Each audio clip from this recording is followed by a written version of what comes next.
اچھا آپ کو یہ ایک اور چیز بتاؤں جی کہ مانو باجی جو ہیں اسما صاحبہ، یہ ساری بہنوں میں سارے گھر میں سب سے لاڈلی ہیں اچھا جی، واہ اور ماشاءاللہ فنکار تو سب کو پتا ہے کہ کیسی خوبصورت ہیں اور کیسی پیاری۔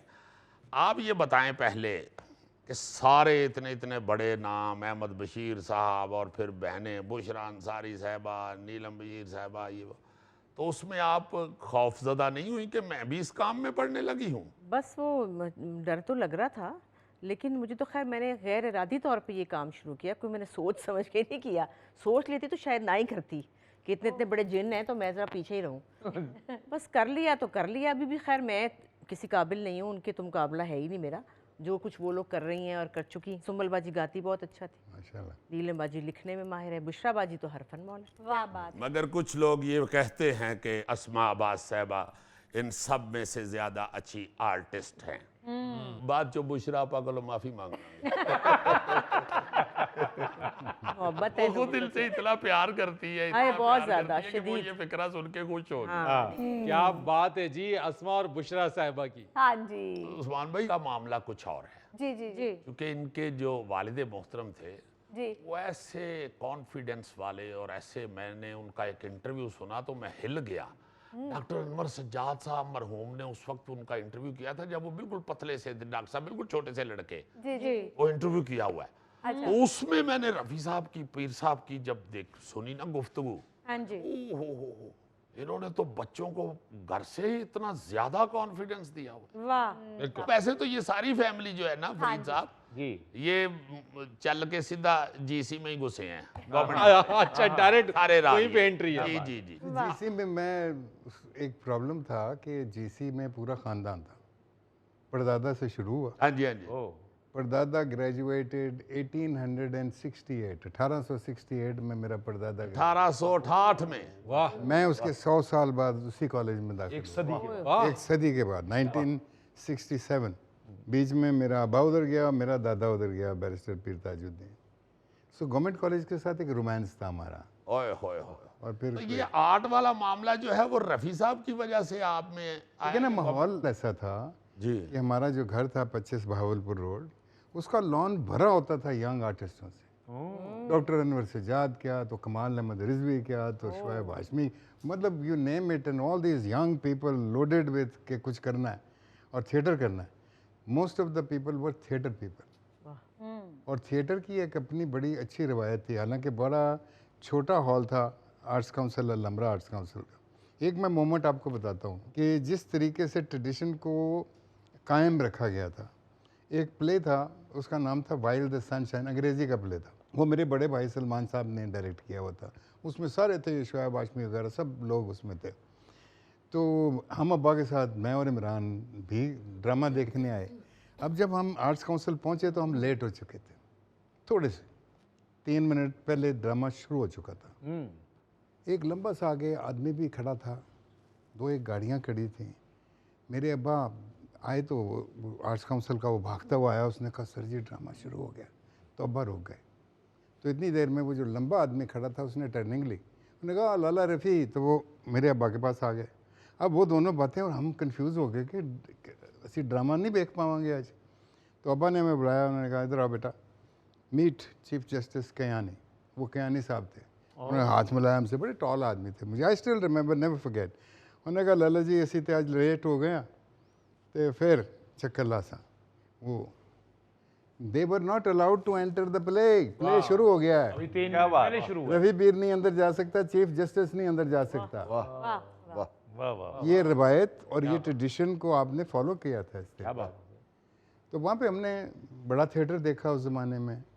مجھے ابھی تک یاد ہے گورنمنٹ کالج کا پلے جولیس سیزر، میں چھوٹا سا تھا، میں اپنے بڑے بھائی کے ساتھ گیا تھا، ضیاء محی الدین صاحب راڈا سے واپس آئے تھے اور انہوں نے آ کے یہ اردو کے اندر جولیس سیزر پلے کیا تھا شیکسپیئر کا۔ مجھے ابھی تک یاد ہے، کیلیفورنیا بیگم خورشید شاہد تھی، بروٹس جو تھے وہ نعیم طاہر صاحب تھے، کیسیس کا رول جو پلانر ہے وہ ضیاء محی الدین صاحب نے کیا تھا، اور سلمان بھائی مارک اینٹنی تھے اس میں۔ کیا بات۔ I still remember open air theatre کے اندر وہ ڈرامہ۔ تو اس طریقے سے شاید ہماری چاہ شروع ہوئی کہ یار یہ کام کیا ہے، لیکن پہلے تو چکا چوند تھی، کہ ان روشنیوں میں خوبصورت لوگ کھڑے ہوئے ہیں, کاسٹیومز پہنے ہوئے ہیں, یو نو. خواب کیسا سما ہوگا. او مائی گاڈ. اب پھر ابا کی میں ہمیشہ, میں بتا کے تھک گیا ہوں, لیکن میں ہمیشہ چاہتا ہوں کہ لوگ اس ڈیفینیشن آف تھیٹر کو سنیں جو پیر صاحب کی ڈیفینیشن تھی, جس کو ہم فالو کرنے کی کوشش کرتے رہے لیکن پورے طریقے سے نہیں کر پائے. وہ کہتے ہیں خاص طور پہ تھیٹر ڈرامے کے بارے میں, جی وہ کہتے ہیں ڈرامہ شعر اور موسیقیت سے لبریز آواز میں ناچتے ہوئے گاتے ہوئے افراد کی خیال افروز حرکات کے سیل رواں کا نام ہے, جس کے مشاہدے سے وجدان انسانی میں سرخوشی کے ابدی چراغ جل اٹھے. کیا بات, اتنی بڑی ڈیفینیشن جو ہے یہ ہم نے اپنی آنکھوں سے دیکھی باہر, یہاں پہ نہیں دیکھی. کیا بات ہے. باہر کا تھیٹر جب ہم نے جا کے دیکھا فرانس میں, جرمنی میں, انگلینڈ میں, تو آنکھیں کھلی کی کھلی رہ گئیں کہ یار یہ اچھا یہ پاسبلٹی بھی ہو سکتی ہے, یہ جب ہم نے فیسٹیول اسی لیے شروع کیے تھے کہ ہمارے لوگ ان چیزوں کو دیکھیں, ان کو سمجھ میں آئے کہ کیا کیا پاسبلٹی ہے. اچھا میں نے یہ بھی کہیں پڑھا ہوا ہے کہ وہ جو برلن تھیٹر کمپنی تھی کوئی, ان کے پاس ان کی کمپنی میں کوئی انڈین آرٹسٹ نہیں تھا, تو پھر پیر صاحب تو گئے تھے پولیٹیکل اوریٹری, یعنی کہ پولیٹیکل سپیچاں کرنے واسطے انہوں نے کیا ذرا اپنی سپیچ پالش کرا لیں. تو ادھر جا کے جب آڈیشن دیا تو مارک شرائن ہارٹ جو برتول بریخت کا استاد تھا, وہ اس دن آ کے بیچ میں بیٹھا ہوا تھا, پیچھے دیکھ رہا تھا. اس نے کہا یہ کون ہے؟ انہوں نے کہا یہ ہے اس کا ڈوسیئر. انہوں نے کہا کل بلاؤ. اس نے کہا میں نے تمہارا پڑھا, تم یہ افورڈ کر لو گے یہ والے لیسنز جو ہیں؟ تو ابا نے کہا ہاں جی کوشش کریں گے. ان کا ابا ان کو کوئی پیسے نہیں بھیجتا تھا. He was very angry with him کہ اس نے اپنا کریئر آکسفورڈ کے اندر تباہ کیا اور یہ گورے کو مار پیٹ کے یہ ادھر بھاگ کے آ گیا. تو پیسے ان کو تھوڑے بہت ان کے دادا بھیجتے تھے, ہمارے پردادا. تو وہاں پہ انگریزی زبان سکھاتے تھے, انگریزی زبان بہت اچھی طرح آتی تھی ان کو. تو انہوں نے اس کو کہا ہاں کر لیں گے. اس نے کہا نہیں, اگر تم 6 مہینے کا کورس ہے اس کے بعد تھیٹر میں آ کے کام کرنا شروع کر دو تو پھر ہم تم سے پیسے نہیں لیں گے, یہ اسکالرشپ ہوگا. تو مجھے ابھی تک یاد ہے ابا کہتے تھے یار پہلے اس آرٹ کو تو پکڑیں, بعد میں دیکھیں گے ہم کام کر سکتے ہیں یا نہیں کام کر سکتے. واہ. So that's how the beginning was done. ہو اب جب واپس آتے ہیں وہ یہ 30s ہے, ابھی ورلڈ وار 2 شروع ہونے والی ہے, یو نو, اور ان کو بھاگنا پڑا وہاں سے, برلن سے, کیونکہ نازی پاور میں آ چکے تھے. اور ادھر ایک لیڈر تھے بہت بڑے, سبھاش چندر بوس, وہ ہٹلر کے ساتھ جوائن اپ ہو گئے تھے.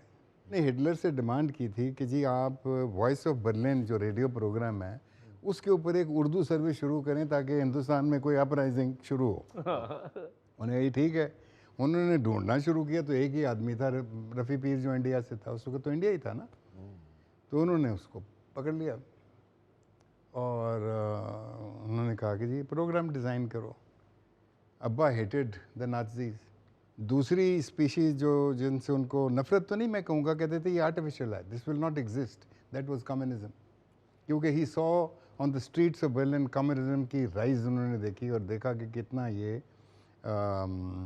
سخت. اور ایک وہ کہتے تھے انسان جو ہے نا وہ مشین نہیں ہے, ہر بندہ مشین نہیں ہے. ہر بندے کا اپنا ایک ایپٹیچیوڈ ہے, اس کی اپنی ایک پرواز ہے, اس کی اپنی ایک رائز ہے, اس کی اپنا ایک انٹلیکٹ ہے, جو ہر بندہ ایکول نہیں ہو سکتا انٹلیکٹ وائز. یا اپنے ڈسکوری میں ٹائم لگ سکتا ہے کہ آپ کے اندر کیا عمدہ چیز ہے.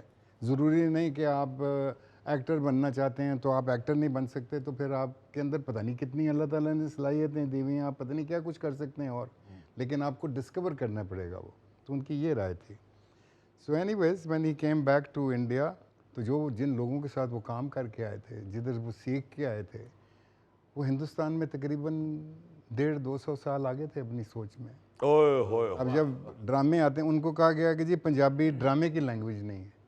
ہاں پنجابی میں بولیاں, پنجابی کے اندر وہ روایتیں, داستانیں, یہ ہو سکتا ہے, ہیر رانجھا ہو سکتا ہے, لیکن یہ ڈرامے کی لینگویج نہیں ہے. تو اس کے اوپر اکھیاں لکھا. یہ آپ کو پتہ ہے کہ یہ پیر صاحب کا جس طرح بتا رہے ہیں ابھی جو تھیٹر کی ڈیفینیشن جس ثقیل اردو میں بتائی ہے انہوں نے, اس سے کہیں زیادہ اچھی پنجابی لکھتے تھے.